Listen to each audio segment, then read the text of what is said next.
नमस्कार साथियों। तो चलिए आज के दैनिक जागरण में क्या खास खबरें हैं उन्हें हम लोग एक एक करके देख लेते हैं। और याद रखिए दैनिक जागरण का नेशनल एडिशन है, राष्ट्रीय संस्करण है, तो इसमें आप लोगों को महत्वपूर्ण खबरें ही देखने को मिलेगी। तारीख पे तारीख नहीं, अब होगा त्वरित न्याय। ये कौन कह रहा है? हमारे होम मिनिस्टर साहब कह रहे हैं। औपनिवेशिक कानूनों से मुक्ति से जुड़े विधेयक लोकसभा से पारित हुए और होम मिनिस्टर साहब ने कहा है कि दुनिया में सबसे आधुनिक होगी भारत की आपराधिक न्याय प्रणाली।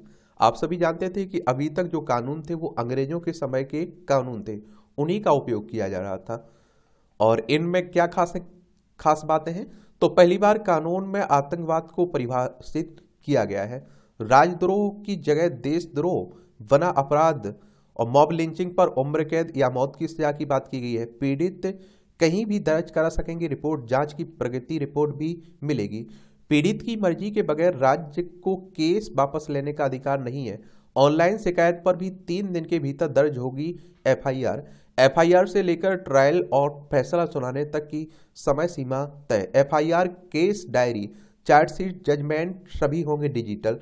तलाशी और आप देखते हैं जब्ती में ऑडियो वीडियो रिकॉर्डिंग अनिवार्य है। 7 साल या फिर आप देखेंगे अधिक अधिक सजा के केस में फॉरेंसिक सबूत जुटाना अनिवार्य होगा। छोटे मोटे अपराधों के जल्द निपटारे के लिए समरी ट्रायल का प्रावधान भी किया गया। पहली बार के अपराधी को तिहाई सजा काटने पर मिलेगा जमानत भी। स्मार्टफोन, लैपटॉप के मैसेज भी साक्ष्य के रूप में उपयोग किए जाएंगे। तो उन्हीं की बात हो रही है, आप देखेंगे। और देखिए, जब कोई कानून बनाना होता है तो लोकसभा राज्यसभा से पारित होता है, फिर आप देखते हैं कि राष्ट्रपति की सहमति मिलती है, तब वो कानून बनता है, वो अधिनियम बनता है। और जब तक राज्यसभा लोकसभा में रहता है कोई प्रस्ताव, उसे क्या कहते हैं आप लोग? विधेयक कहते हैं। ठीक है। उपराष्ट्रपति जगदीप धनखड़ की नकल उतारे जाने पर पीएम और राष्ट्रपति ने जताया दुख। 20 वर्षों से सह रहा है ऐसा अपमान मोदी। ये मोदी साहब कह रहे हैं। आप देखते हैं कि देखिए राजनीति में इस तरह की सब कुछ होते रहते हैं। और आपने देखा होगा कि देखिए जब विपक्ष में अगर आप देखेंगे, इनकी भी अगर आप नकल देखें तो हर कोई करता रहता है। ये मुझे नहीं लगता है कि बड़ी बात है कोई। ठीक है। भारत कानून के शासन को लेकर प्रतिबद्ध है। मोदी साहब कह रहे हैं कोरोना से घबराने की नहीं, सतर्क रहने की जरूरत है। मांडविया कह रहे हैं केरल, महाराष्ट्र, कर्नाटक, झारखंड समेत कई राज्यों में कोरोना संक्रमण के बढ़ते मामलों के बीच केंद्रीय स्वास्थ्य मंत्री मनसुख मांडविया ने राज्यों को सतर्क रहने को कहा है।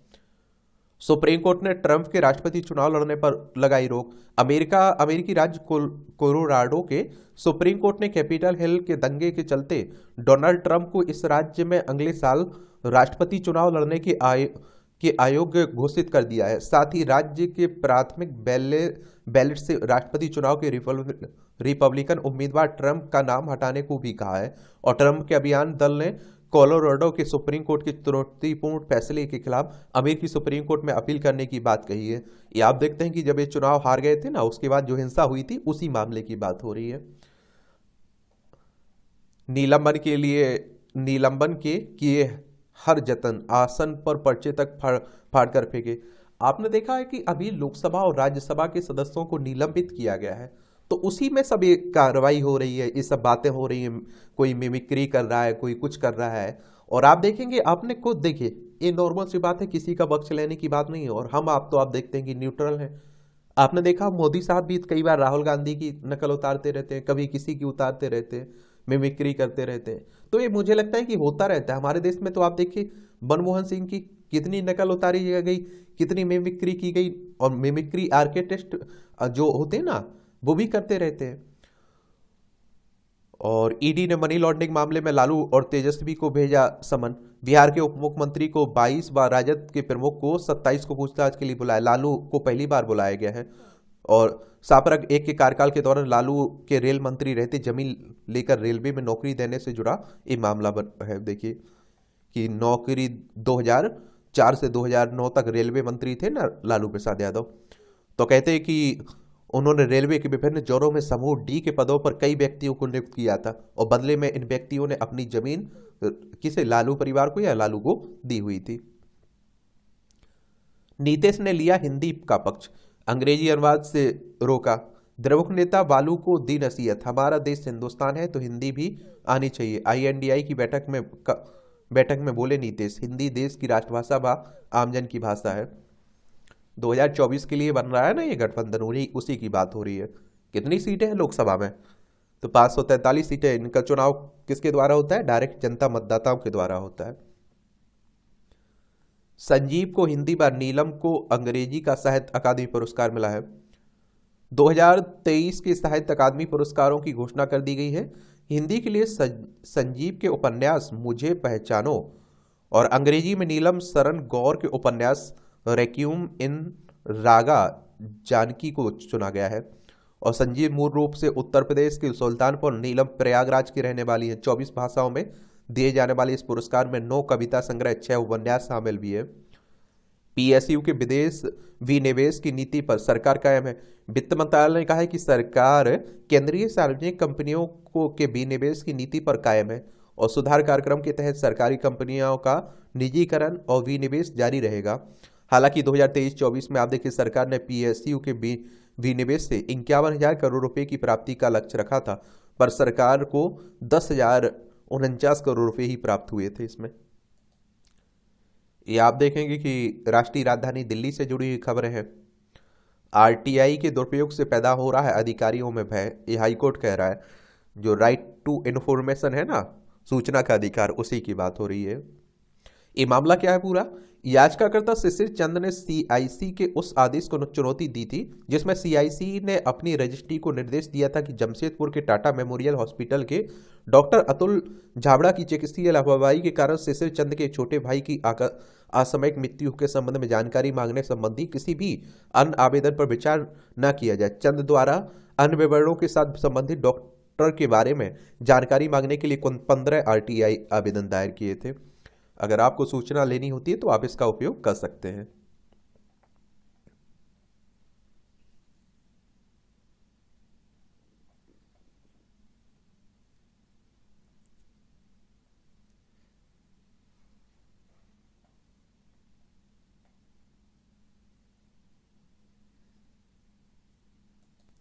ये तटरक्षक बल के लिए खरीदे जाएंगे 6 गश्ती जहाज। केंद्र सरकार सैन्य मोर्चे पर देश को मजबूत बनाने में लगी हुई। इसी क्रम में रक्षा मंत्रालय ने Mazagaon dockyard ship builders limited के साथ 1614 करोड़ रुपए का समझौता किया हुआ है। सहारा समूह के निवेशकों का एक एक पैसा लौटाया जाएगा, केंद्र कह रहा है। ये सहकारिता राज्य मंत्री बीएल वर्मा ने कहा है संसद में। सिलक्यारा सुरंग मामले में चट्टानों की गुणवत्ता पर गडकरी ने दिया जवाब। इसी में तो फंस गए थे वो मजदूर, आपने देखा होगा। टेली कम्युनिकेशंस बिल लोकसभा में पारित हुए। डिजिटल भारत निधि की होगी स्थापना। अब 4G के लिए आवंटित स्पेक्ट्रम का इस्तेमाल 5G सेवा के लिए भी किया जा सकेगा, बिना नीलामी के बिना किया जा सकेगा। पुलिस, वन विभाग, मेट्रो, रक्षा जैसे विभागों को स्पेक्ट्रम का आवंटन। बीएसएनएल मजबूत और सक्षम संगठन के रूप में उभरेगा, वैष्णव साहब कह रहे हैं।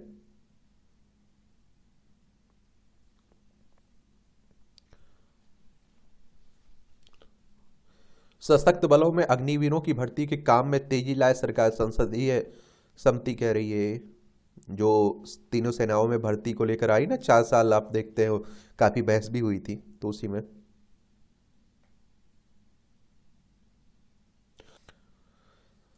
अब आप लोगों से कहता हूं ना कि राजनीति हमारे यहाँ खूब होती है, इसलिए आप लोग राजनीति के मजे लिया करिएगा बस। आपको ज्यादा सीरियस होने की जरूरत नहीं है, क्योंकि वो मौसेरे मौसेरे भाई सुना है ना, चोर चोर मौसेरे भाई, राजनीति में वैसे ही चलता है। मध्य प्रदेश विधानसभा में निर्विरोध अध्यक्ष चुने गए नरेंद्र सिंह तोमर। देखिए आप लोगों को बता दूं कि जो विधानसभा अध्यक्ष होता है ना, विधानसभा सदस्यों के द्वारा ही चुना जाता है, ये आप लोग याद रखिएगा। और इसका काम ये रहता है कि जो विधानसभा की कार्रवाई होती है उसकी देखरेख करें और व्यवस्थित तरीके से चलाए।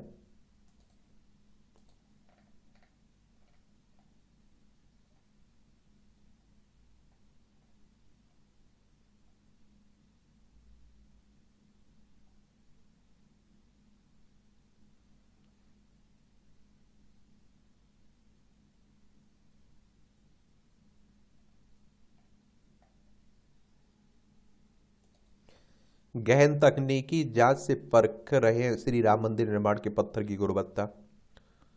खदान से लेकर अयोध्या में मंदिर प्रांगण तक राष्ट्रीय शिला यांत्रिकी संस्थान निभा रहा है जिम्मेदारी इसमें। कई खदानों का दौरा भी किया गया था। भव्य मंदिर बन रहा है ना अयोध्या में, उसी की बात हो रही है।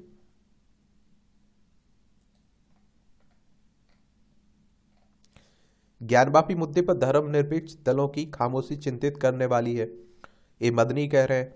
और देखिए एक बात आपको बता दूं कि देखिए ज्ञानवापी मामले की बात कर लीजिए, कहा जाता है कि इससे भगवान के मंदिर को तोड़कर ये मस्जिद बनाई गई है। उसका हिंदुओं और मुस्लिमों के बीच विवाद चल रहा है। उत्तर प्रदेश की बात हो रही है। और आप लोगों को बता दूं कि देखिए पार्टियां क्या है, वोट बैंक पर निर्भर रहती है।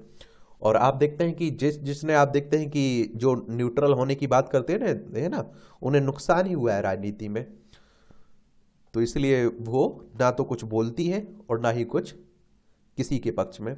देखिए उत्तर प्रदेश की बात करें तो लखनऊ इसकी राजधानी, अंतर्राष्ट्रीय सीमा नेपाल से लगती है। राज्यों में बिहार, झारखंड, छत्तीसगढ़, मध्य प्रदेश, राजस्थान, हरियाणा, हिमाचल प्रदेश, उत्तराखंड से लगती है और दिल्ली से लगती है। विधानसभा में 403 सीटें हैं, विधान परिषद में 100 सीटें हैं, राज्यसभा में 31 सीटें हैं, लोकसभा में 80 सीटें आपको देखने को मिलेंगी।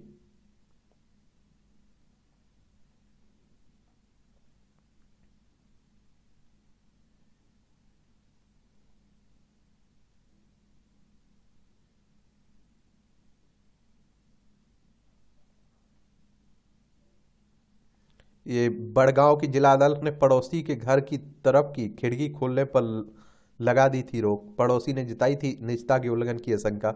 जम्मू कश्मीर लद्दाख हाईकोर्ट ने राहत दी हुई है। देख लीजिए इस तरह के भी केस आते रहते हैं। 24 भारतीय भाषाओं में दिए जाएंगे साहित्य अकादमी पुरस्कार। उर्दू के लिए साहित्य सादिका का चयन, और 1967 के बाद पहली महिला है ये। इन साहित्यकारों को मिलेंगे पुरस्कार। पंजाबी के लिए स्वर्णजीत सभी के कविता संग्रह मंदी मंदी चिप, और उर्दू के लिए सादिका नवाब शहर के उपन्यास राजदेव की अम्बराई को पुरस्कृत किया जाएगा। उर्दू में दूसरी बार किसी महिला को पुरस्कार दिया जा रहा है। कविता के लिए डोगरी में दऊ सादिया एक सीर के लिए विजय वर्मा को, गुजराती में सेरंधी के लिए विनोद जोशी, कश्मीरी में आप देखते कश्मीरी में एत वावेह हेले सांगकोस्ट जिले के लिए मशहूर बनियाली, और मणिपुरी में याच याच गबा नांगहालो के लिए सोरो खो खेम खेबम गाविनी को, उड़ीसा में आप प्रस्तुत मिट्टियों के लिए आशुतोष परिडा को, राजस्थान में पलकती पीत के लिए गजे सिंह को, और संस्कृत में सुनने मेघ गानम के लिए अरुण रंजन मिश्र को, सिंधी में हाथू पाकिदी जैन के लिए विनोद असुदानी को पुरस्कृत किया जाएगा। और कहानी संग्रह में असमिया के लेखक डॉक्टर पेड़ो ज्योति के डेकर, श्रेष्ठ गल्प के लिए पेड़ो ज्योति डेका को, वोडो में जियो सफरिन दाख वन के लिए नंदेश्वर तिवारी को, कोंकणी में वर्सल के लिए प्रकाश एस पैकर को, और संताली में आप देखते हैं कि जावा वाहा के लिए तुरिया चंद बास्की, तेलुगु में रामेश्वरम काकुलू मरिकोनी के लिए टी पतंजलि शास्त्री पुरस्कृत होंगे। निबंध लेखन में कन्नड़ में महाभारत अनुसंधानदा भारत यात्रा के लिए लक्ष्मी शाह तोलपड़ी को, मैथिली में आप देखते हैं कि बौद्ध संकेतन के लिए बासुकी नाथ झा को, और नेपाली में नेपाली लोक साहित्य और आर रा लोक संस्कृति को परिचय के लिए योधवी राणा को पुरस्कृत किया जाएगा। आलोचना लेखन में मलयालम में मलयाला नोवेलेंटे देश कालंगल के लेखक एवी रामकृष्णन को पुरस्कार के लिए चुना जाएगा। गजब।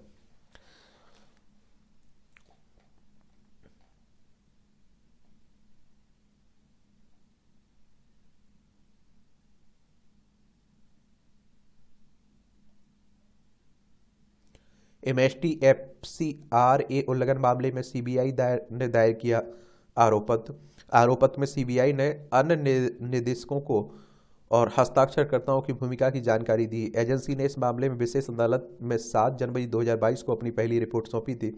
एक बात आप लोगों को बताना है कि सीबीआई की स्थापना कब हुई थी, इसका हेडक्वार्टर कहाँ है?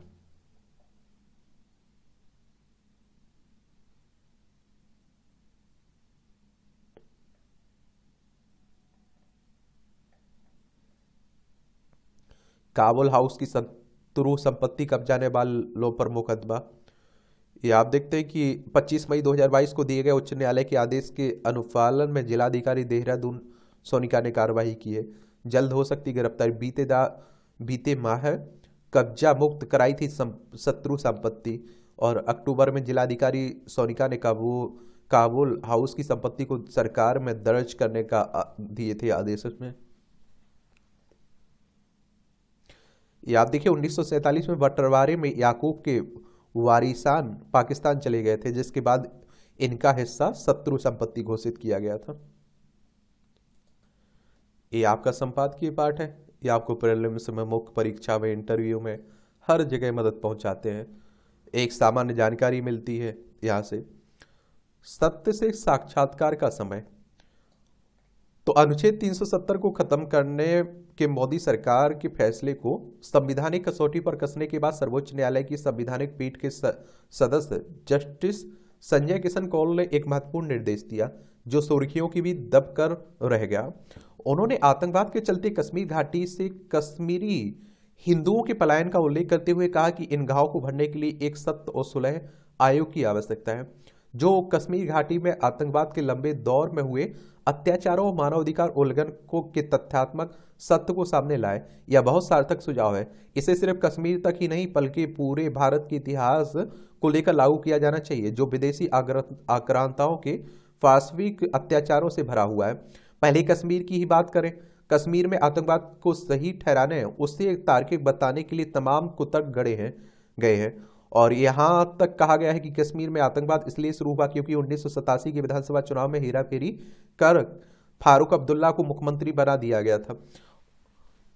देखिए अब तो आप सभी जानते हैं 370-35 से हटने के बाद जम्मू कश्मीर और लद्दाख दो हिस्सों में बंट चुका है ना, तो इसी की बात हो रही है। भारत में कई बार चुनी हुई सरकारों को अनुच्छेद 356 के तहत के अंतर्गत बर्खास्त किया गया। मतदाता पहचान पत्र के आने से पहले न जाने कितने बड़े पैमाने पर फर्जी मतदान हुआ और आपातकाल तक लगाया गया है। क्या इसके चलते देशवासी आतंकवाद के रास्ते पर चले? फिर कश्मीर में ही ऐसा क्यों हुआ? कश्मीर में आतंकवाद न पहले कोई राजनीतिक मुद्दा था और न ही अब। अगर राजनीतिक मुद्दा होता तो 1990 के बाद कई स्वतंत्र एवं पारदर्शी चुनाव और अरबों रुपए के आर्थिक पैकेज के बाद वह कब का समाप्त हो गया होता। और ऐसा इसलिए नहीं हुआ क्योंकि पाकिस्तान ने वहां मजहबी उन्माद को बढ़ावा दिया है। परिणाम स्वरूप कश्मीरी हिंदुओं को वहां से पलायन करना पड़ा है। इस्लामिक कट्टरपंथ के चलते कश्मीरी हिंदुओं को 1990 के पहले भी कई बार आप देखिए वहां से पलायन करना पड़ा, तब वहां इस्लामिक शासन था। इस दौर में आप देखिए अल्पसंख्यक कश्मीरी हिंदू कोई प्रतिवाद करने में समर्थ नहीं थे। सिकंदर बुतसिकन ने कश्मीर में हिंदुओं की बड़ी पैमाने पर हत्याएं की। यदि इन हत्याओं के पीछे मजहबी उन्माद नहीं था तो क्या था?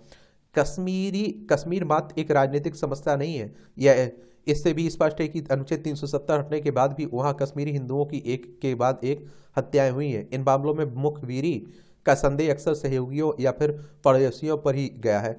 कश्मीरी युवाओं को बस यह बताया गया है कि उन पर अत्याचार हुआ है और ऐसा क्यों हुआ है यह उन्हें नहीं पता, क्योंकि कट्टरपंथी संगठनों द्वारा संचालित मस्जिद मदरसों में बताया जाने वाला इतिहास कोई इतिहास ना होकर मजहबी फंतासी है।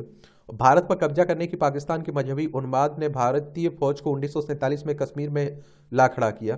अगर ऐसा ना हुआ होता तो पाकिस्तान से आए कबायली कश्मीरी महिलाओं को इस्लामिक स्टेट की तरह गुलाम बनाते रहते और भारतीय सेना के कश्मीर पहुंचने से पहले कबायली सैकड़ों महिलाओं को रावलपिंडी और पेशावर की मंडियों में ले जाकर बेच चुके थे। और कश्मीरी युवा यह नहीं जानते कि उनके और कबालियों के बीच बस भारतीय सेना खड़ी थी। गुलाम जम्मू कश्मीर के मीरपुर में 25,000 हिंदू सिखों में से 2,000 लोग ही जीवित भारत पहुंचे सके। राजौरी में 11,000 हिंदू सिखों में से केवल 10,900 की हत्या कर दी गई थी। चूंकि 1990 में कश्मीरी हिंदुओं के साथ यही दोहराने का प्रयास हुआ, इसलिए आप देखते हैं कि भारत सरकार के लिए वहां सख्त कार्रवाई जरूरी हो गई थी। कोई भी समाज अपने यहाँ हुए जघन्य पापों को लेकर स्वयं को मुगालते में रखकर शांति या समाधान नहीं प्राप्त कर सकता है। जर्मनी में आप देखिए नाजियों ने यहूदियों का नरसंहार किया तो द्वितीय विश्व युद्ध की समाप्ति के बाद जर्मन समाज ने गलती स्वीकारी। भारत में इस्लामिक आक्रांताओं के अत्याचारों को लेकर ऐसा आत्म अवलोकन कभी नहीं किया गया है। इतिहासकार विल ड्यूरांट ने लिखा था कि भारत पर इस्लामिक आक्रांताओं के हमले विश्व इतिहास की सबसे बड़ी खूनी गाथा है। इतिहासकार के एस लाल अनुमान लगाते हैं कि इस्लामिक हमलों के पहले 500 वर्षों में भारत की जनसंख्या में 3 करोड़ की गिरावट दर्ज की गई है। बाबर से लेकर आप देखिए अहमद शाह अब्दाली तक भारतीयों का नरसंहार करके उनके सिरों से मीनारों का निर्माण करने की कहानी उस जमाने के मुस्लिम इतिहासकार ही गर्व से सुनाते हैं। अलाउद्दीन खिलजी की फौज हजारों हिंदू महिलाओं और बच्चों को जंजीरों में बांधकर जानवरों की तरह घसीटती हुई दिल्ली तक लाई थी।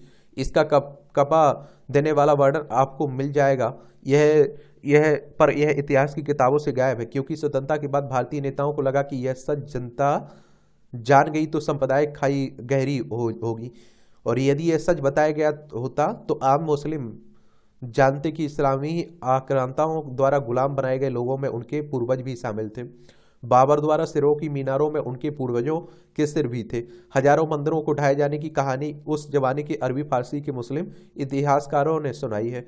आम मुसलमानों को यह बताया जाता है कि किसी दूसरे की उपासना की जगह कोई मस्जिद नहीं बनी है, और इसी कारण आम मुस्लिम अयोध्या, काशी, मथुरा आदि जगहों पर मुस्लिम शासकों द्वारा बनाई गई मस्जिदों को नैतिक रूप से सही समझता।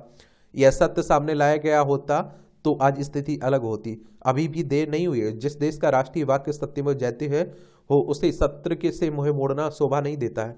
और आप देखिए स्वतंत्रता के अवसर पर प्रधानमंत्री नेहरू ने प्रसिद्ध भाषण में कहा था कि यह भारत के लिए नीति से साक्षात्कार का समय है, लेकिन स्वतंत्रता के 75 वर्ष से अधिक समय बीत जाने के बाद भी भारत सत्य का साक्षात्कार नहीं कर सका। कम से कम अब तो यह काम किया ही जाना चाहिए। लेखक काउंसिल ऑफ स्ट्रेटेजिक अफेयर्स से संबद्ध सामरिक विश्लेषक, इनका नाम है दिव्य कुमार सूती, इनके द्वारा यह आर्टिकल लिखा गया है। लैंगिक भेदभाव बढ़ने का खतरा। बीते दिनों केंद्रीय महिला एवं बाल विकास मंत्री स्मृति ईरानी राज्यसभा में कहा है कि महामारी एक बाधा नहीं है। महामारी में कामकाजी महिलाओं को छुट्टी दिए जाने की मांग पर उन्होंने कहा कि पीरियड्स लीव की जरूरत के लिए किसी विशेष नीति की आवश्यकता नहीं है। ईरानी के इस वक्तव्य को कामकाजी महिलाओं के विरुद्ध देखा जा रहा है, परंतु क्या वाकई ऐसा है? क्या पीरियड्स लीव से कामकाजी महिलाओं की कार्यकुशलता एवं क्षमताओं पर सकारात्मक प्रभाव पड़ेगा? तर्क यह भी दिया जा रहा है कि इस छुट्टी के बाद काम पर लौटने पर महिलाएं अधिक उत्साह और ऊर्जा के साथ काम करेंगी, जो कि महामारी के समय वे नहीं कर पाती हैं। यहाँ यह जानना जरूरी है क्या यह महिला के लिए मानसिक धर्म कष्टकारी होता है। इस संदर्भ में विश्व स्वास्थ्य संगठन यानी कि WHO की उस रिपोर्ट पर ध्यान देना जरूरी है जो 42 देशों के 178 अध्ययनों पर केंद्रित है। WHO यानी कि वर्ल्ड हेल्थ ऑर्गेनाइजेशन की बात हो रही है। इसकी स्थापना 7 अप्रैल 1948 में हुई थी। जेनेवा स्विट्जरलैंड में इसका हेडक्वार्टर देखने को मिलेगा। 7 अप्रैल को आप लोग विश्व स्वास्थ्य दिवस भी मनाते हैं। तो बहुसंख्य महिलाओं पर हुए इन अध्ययनों की अवधि 1 से 72 महीने तक रही, और इनमें भाग लेने वाली 88 से आप देखिए 90% प्रतिभागियों ने गंभीर लक्षणों का अनुभव नहीं किया। भारत में इस प्रकार के किसी विशेष अध्ययन की कोई जानकारी सामने नहीं आती है, परंतु WHO की यह रिपोर्ट इस तर्क पर प्रश्न चिन्ह अवश्य लगा देती है कि पीरियड्स लीव के लिए कोई विशेष प्रावधान होने चाहिए। और आप देखिए एक प्रश्न यह भी है कि उन महिलाओं की चिंता कौन करेगा जो इस अवधि में असहनीय पीड़ा से गुजरती है। विभिन्न शोध यह बताते हैं कि महामारी के दौरान जो महिलाएं गंभीर लक्षणों का अनुभव करती हैं उनमें लगभग हमेशा एक अंतर्निहित स्वास्थ्य समस्या होती है। मासिक धर्म अवकाश समय पर चिकित्सा निदान और पीड़ा को कम करने में मदद नहीं करता है, बल्कि अप्रत्यक्ष रूप से महिलाओं की सार्वजनिक जीवन में भागीदारी को कम करने का मार्ग प्रशस्त करता है।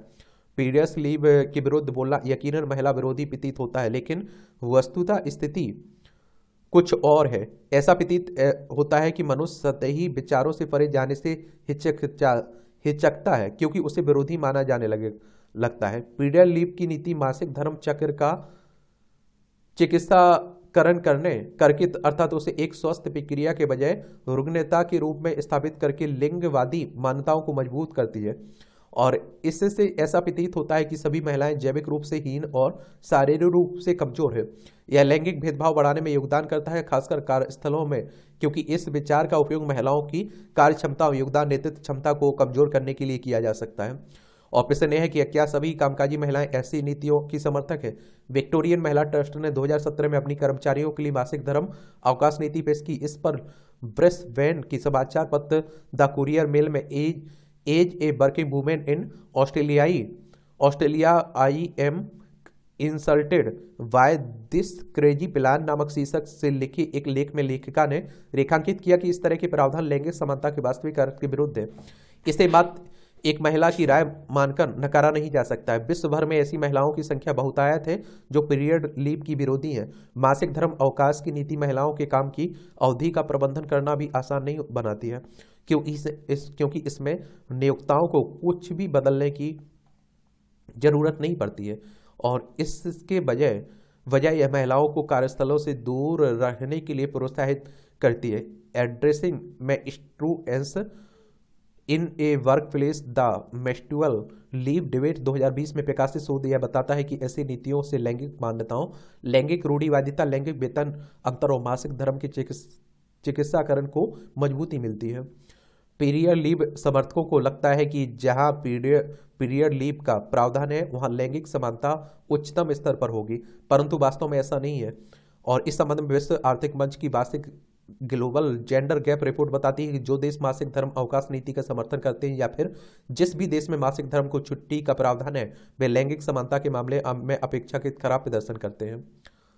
क्या करते हैं? खराब प्रदर्शन करते हैं। यह रिपोर्ट 4 प्रमुख लैंगिक समानता संकेतकों आर्थिक गरीबी, आर्थिक भागीदारी एवं अवसर, शिक्षा प्राप्ति, स्वास्थ्य एवं अस्तित्व और राजनीतिक सशक्तिकरण पर केंद्रित होती है। मासिक धर्म अवकाश की नीति इस विश्वास को भी पुष्ट करती है कि पुरुष और महिलाएं मौलिक रूप से भिन्न हैं तथा सभी महिलाएं किसी न किसी तरह जैविक रूप से पुरुषों से कमतर हैं, और यही धारणा अक्सर लिंगवाद को रेखांकित करती है।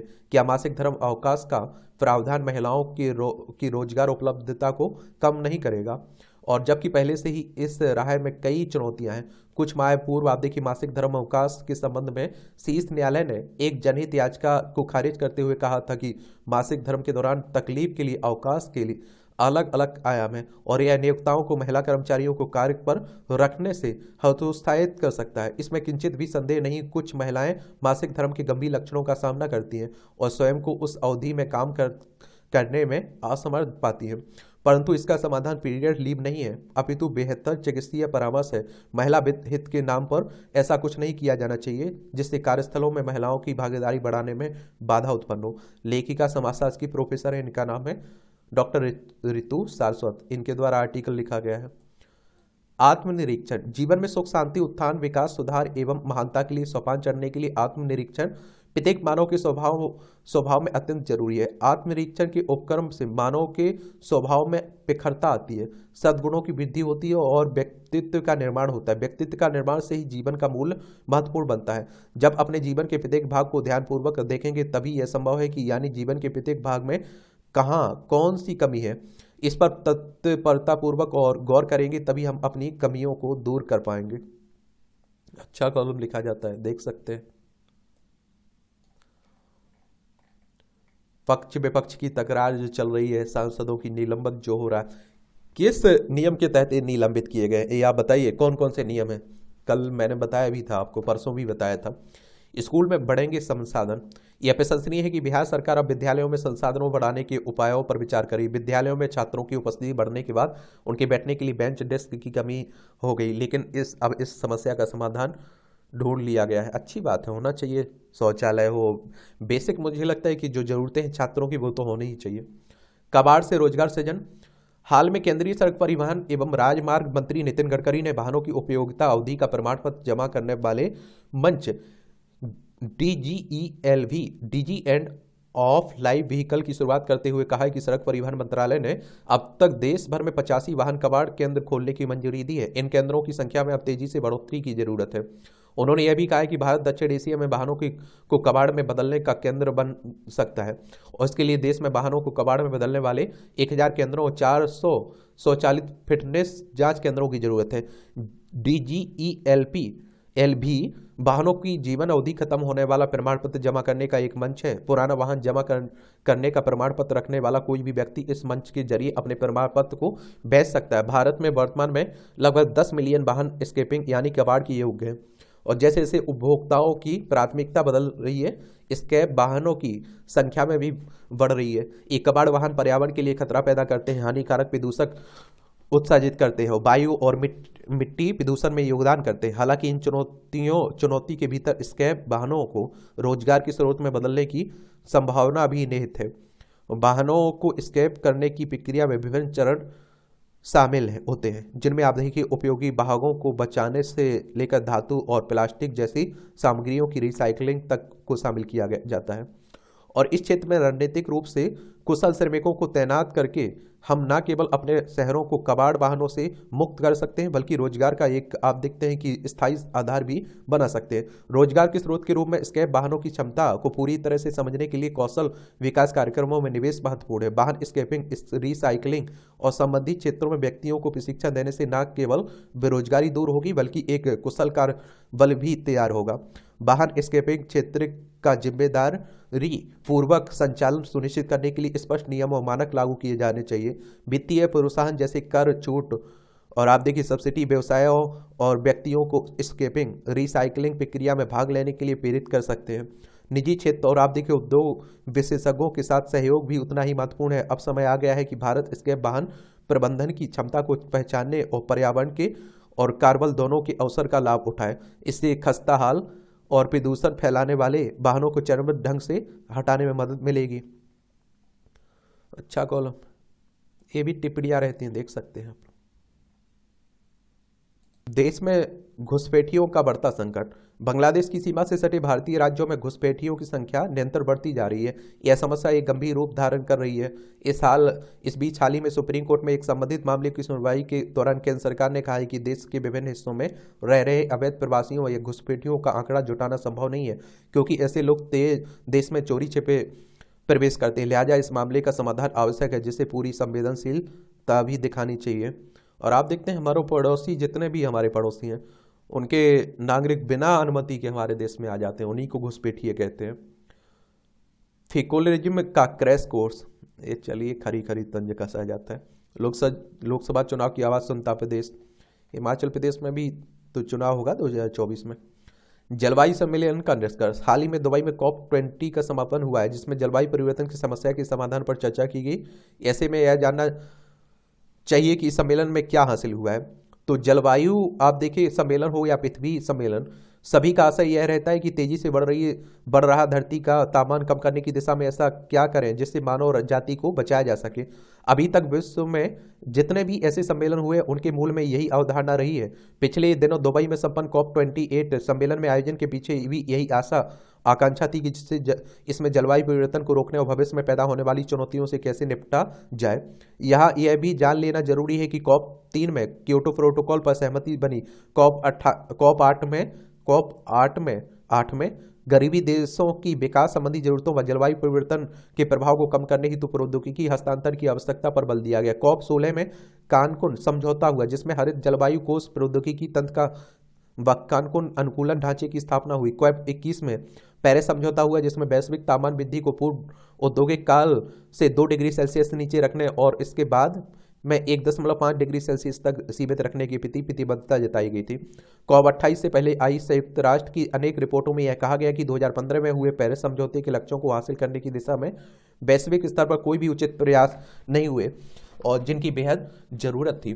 दरअसल 2015 के पेरिस समझौते का मुख्य उद्देश्य ग्रीन हाउस गैसों के उत्सर्जन को इस हद तक कम करना था ताकि वैश्विक तापमान में वृद्धि औद्योगिक काल से पूर्व के स्तर से 1.5 डिग्री सेल्सियस से अधिक ना हो पाए, जबकि हकीकत कुछ और ही बयां करती है।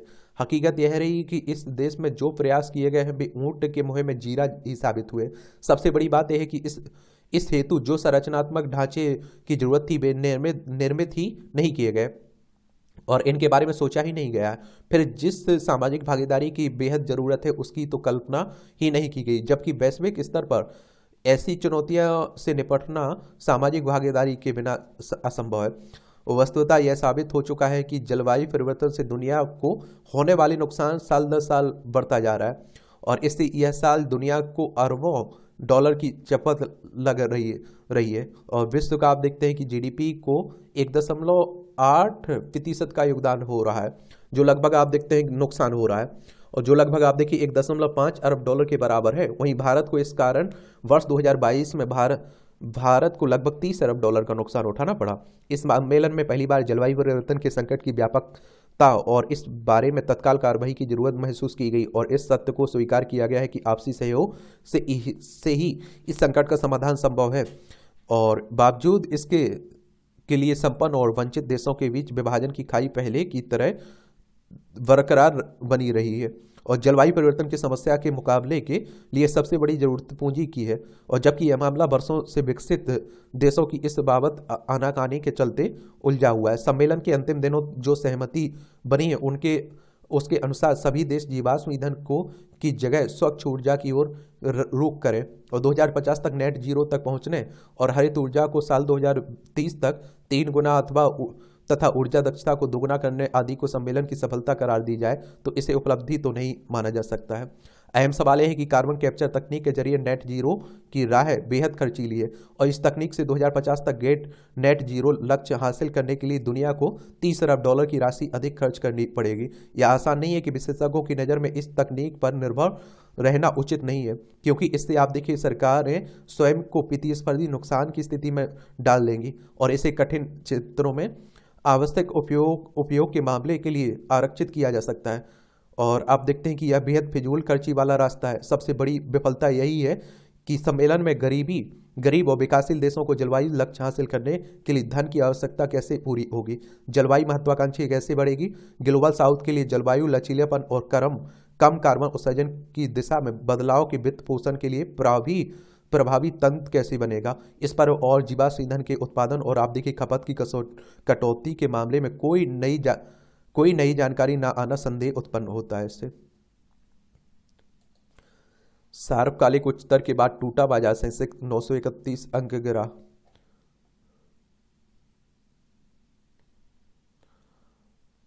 मुंबई में दंपत्ति ने स्पाइस जेट में 19% हिस्सेदारी खरीदी। मुंबई स्थित कारोबारी दंपत्ति हरिहर महापात्र और उनकी पत्नी प्रीति ने। ईपीएफओ ने 15.29 लाख नए सदस्य जोड़े कर्मचारी भविष्य निधि से।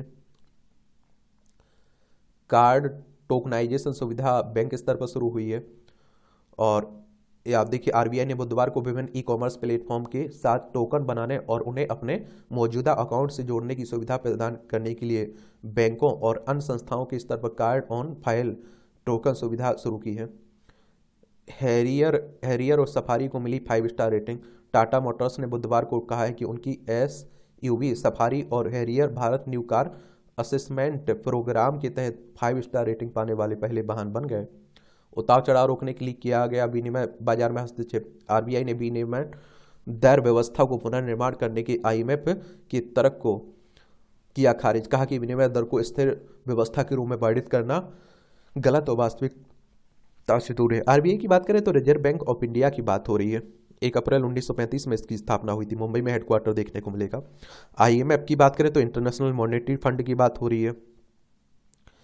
इसकी स्थापना कब हुई थी आप लोग बताइए। इसका हेडक्वार्टर कहाँ है आप लोग बताइए। काबू में नहीं आई महंगाई तो थमेगी विकास की रफ्तार। ये आरबीआई ने कहा महंगाई प्रबंधन के मोर्चे पर सफलता, लेकिन सतर्क रहने की जरूरत है। आंकड़े बता रहे हैं कि महंगाई का सबसे खराब दौर पीछे छूट रहा है और देश पर कुल कर्ज बढ़कर 205 लाख करोड़ रुपए हुआ है।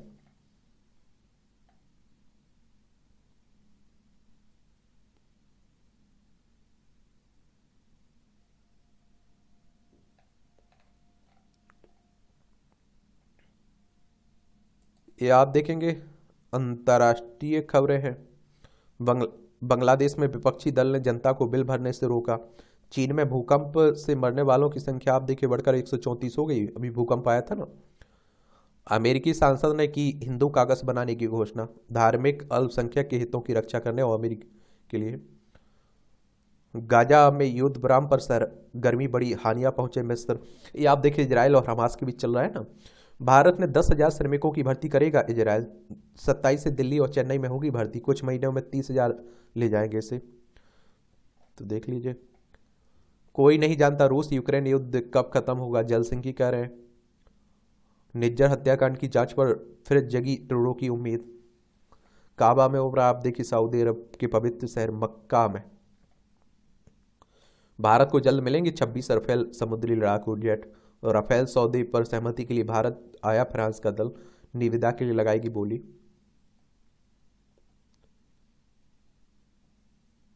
आप देखिए ये खेल का क्षेत्र है आपका।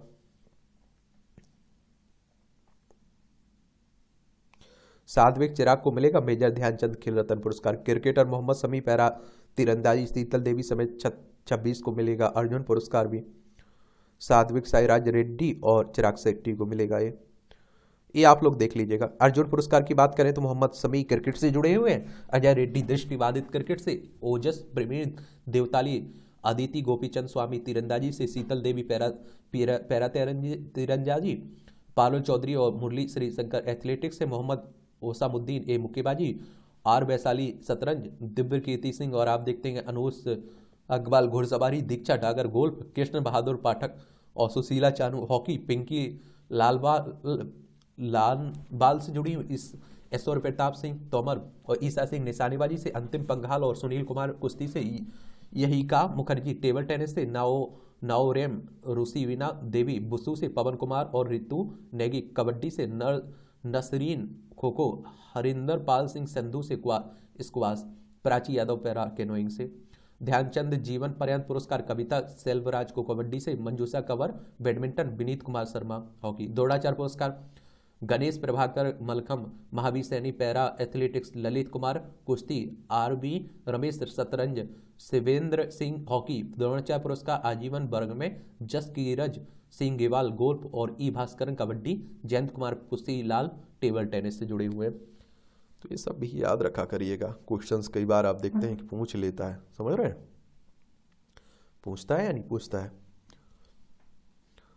अगर आप लोग मेजर ध्यानचंद पुरस्कार की अगर हम बात करें, 2023 का है तो ये भी याद रखिएगा, मेजर ध्यानचंद और अर्जुन पुरस्कार के बारे में भी याद रखिएगा।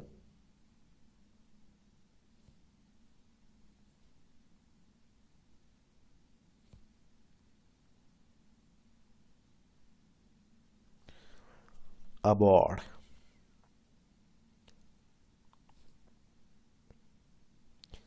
अगर हम लोग देखिए मेजर ध्यानचंद अवार्ड की बात करें तो इसकी स्थापना कब हुई थी? सबसे पहले सम्मानित किया गया था 2002 में, ये भी याद रखिएगा।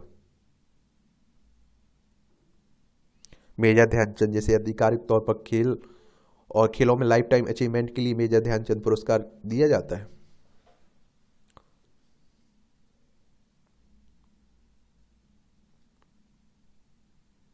ये 1991-92 में जो हुआ था, 1992 में स्थापित मेजर ध्यानचंद खेल रत्न पुरस्कार के नाम से जानते हैं उसे, ये भी याद रखिएगा। और अर्जुन पुरस्कार की अगर हम बात करें तो इसकी स्थापना कब हुई थी? 1961 में पहली बार दिया गया था, पर ये भी याद रखिएगा।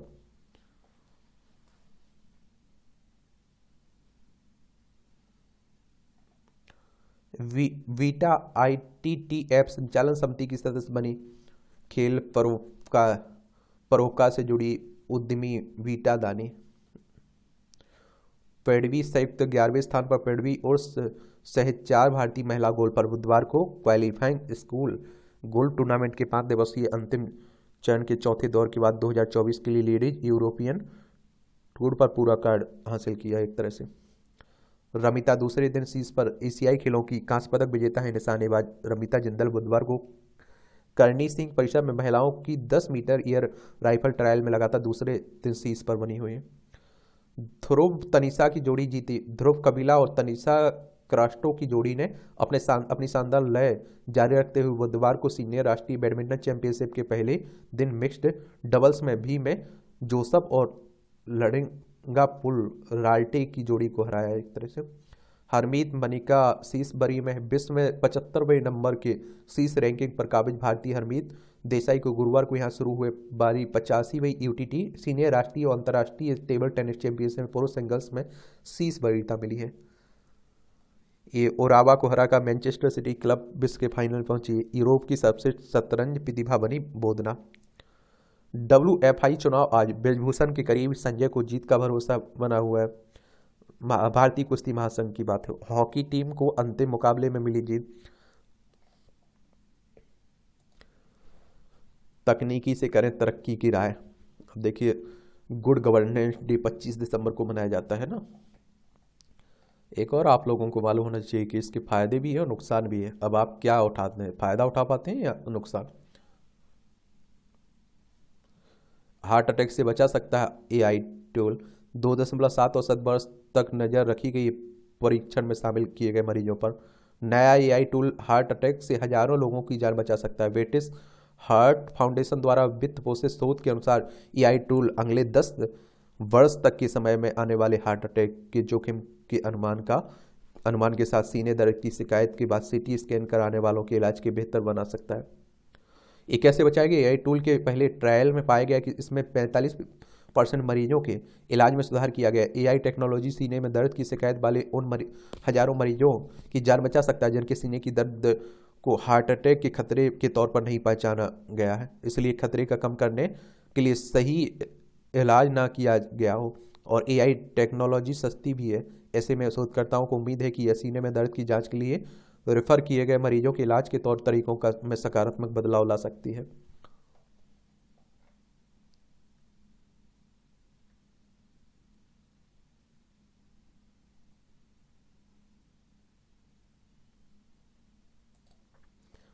ये आप देखिए, यहाँ भी जनरल नॉलेज की खबरें मिल जाती, परीक्षा के पॉइंट भी उसी पॉइंट मिल जाते हैं। सबसे आप देखते हैं कि बड़े हवाई जहाज एंटोनोव AN-255 मेरिया ने उड़ान भरी। 1988 में आज ही दुनिया के सबसे बड़े हवाई जहाज एंटोनोव AN-255 मेरिया ने पहली बार उड़ान भरी थी। इसे सोवियत संघ अपने अंतरिक्ष कार्यक्रम के लिए रॉकेट और शटल के परिवहन के लिए डिजाइन किया था। 2022 में यूक्रेन युद्ध के दौरान यह नष्ट हो गया है। फ्रांसीसी विज्ञानी फेरे और मैरी क्यूरी ने रेडियम की खोज की। 1898 में आज ही के दिन फ्रांसीसी विज्ञानी फेरे और मैरी क्यूरी ने अपने प्रयोगशाला में फिच ब्लैंक के शोध के दौरान आप देखिए रेडियम और पोलोनियम तत्वों के अस्तित्व की खोज की। उनकी एक खोज कैंसर के इलाज में वरदान साबित हुई। वर्ष 1903 में दोनों को इस खोज के लिए नोबेल मिला। पहला क्रिकेट विश्व कप जिताने में श्रीकांत ने निभाई थी भूमिका। भारत के सबसे तेज तर्रार बल्लेबाज में से एक कृष्णमाचारी श्रीकांत का जन्म 1959 में आज ही के दिन चेन्नई में हुआ था। 1978-79 में सीजन के दौरान प्रथम श्रेणी में पदार्पण किया। घरेलू क्रिकेट में शानदार प्रदर्शन की बदौलत आप देखिए 21 साल की उम्र में इंग्लैंड के खिलाफ टेस्ट मैच में चुने गए। 1983 में विश्व कप फाइनल में वेस्टइंडीज के खिलाफ भारत के लिए सर्वाधिक 38 रन बनाकर विश्व कप जिताने में योगदान दिया। 1992 में क्रिकेट से संन्यास ले लिया। 2008 में भारतीय क्रिकेट टीम के मुख्य चयनकर्ता बने।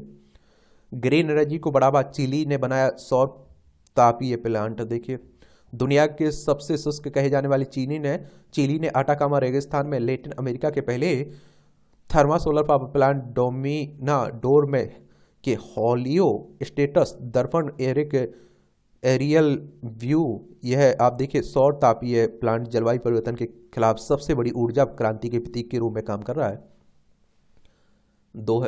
1200 साल पुरानी हो सकती करनाल में निकली ईंटें। दावा तीर्थ व मंदिरों के जोड़ों में ही ऐसी ईंटें मिली रही हैं। जौहर से जिस तरह निकली ईंटें, वहां खुदाई का काम बंद। पुरातत्व टीम ने किया दौरा। ईंटें देखने आ रहे ग्रामीण। 48 कोस परिधि में निकल चुकी है ईंटें। चलिए, बैड कोलेस्ट्रॉल को कम करने में गेम चेंजर साबित होगी नई वैक्सीन। इसरो को चंद्रयान 3 की सफलता के लिए लीप एरियन लूनर पुरस्कार मिला है। ये आप देखेंगे कि चंद्रयान 3 की सफलता के लिए आइसलैंड की हुसाविक संग्रहालय ने इसरो को 2023 के लीफ एरिक्सन लूनर पुरस्कार से सम्मानित किया है। यह पुरस्कार सफल चंद्रयान के माध्यम से चंद्रमा पर खोज को आगे बढ़ाने व खगोलीय रहस्यों को जानने में महत्वपूर्ण योगदान के लिए इसरो को प्रदान किया गया। आइसलैंड द्वारा प्रदान किए जाने वाला यह प्रतिष्ठित सम्मान अंतरिक्ष एजेंसी की ओर से भारत के राजदूत बी श्याम ने प्राप्त किया है। इस मौके पर भारतीय अनुसंधान अंतरिक्ष संगठन के अध्यक्ष एस सोमनाथ ने पुरस्कार प्रदान करने के लिए धन्यवाद का वीडियो संदेश भी भेजा। लीफ एरिक्सन पुरस्कार 2015 से हुसाविक संग्रहालय द्वारा खोज के क्षेत्र में अद्वितीय योगदान के लिए दिया जाने वाला वार्षिक पुरस्कार। इस पुरस्कार का नाम लीफ एरिक्सन नाम पर दिया गया है। माना जाता है कि क्रिस्टोफर कोलंबस से 4 शताब्दी पहले अमेरिका की धरती पर कदम रखने वाला यूरोपियन था ना। और इसरो की बात करें तो इंडियन स्पेस रिसर्च ऑर्गेनाइजेशन की बात हो रही। 15 अगस्त 1969 में इसकी स्थापना हुई थी। बेंगलोर में हेडक्वार्टर देखने को मिलेगा। बथुआ के जिंक से बनाया नैनो फर्टिलाइजर।